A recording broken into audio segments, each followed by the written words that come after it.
When I was a kid, I got invited to a classmate's birthday party.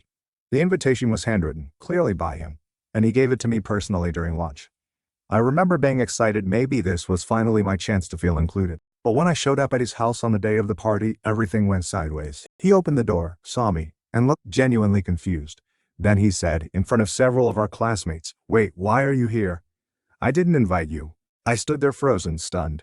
I pulled out the crumpled paper and showed it to him. He looked right at it and said, "I didn't write this. You invited yourself." I felt like the floor dropped out from under me. Everyone around us started whispering and giggling. I wanted to vanish. I told him again that he gave it to me, but he kept denying it. I was humiliated and I would left right then if my mom hadn't already driven off. So I went inside and found his mom. I told her what had happened and asked if she could call my mom. She took the invitation from me, looked it over for about 2 seconds, and I saw something shift in her expression. "That's his handwriting," she said, quiet but stern.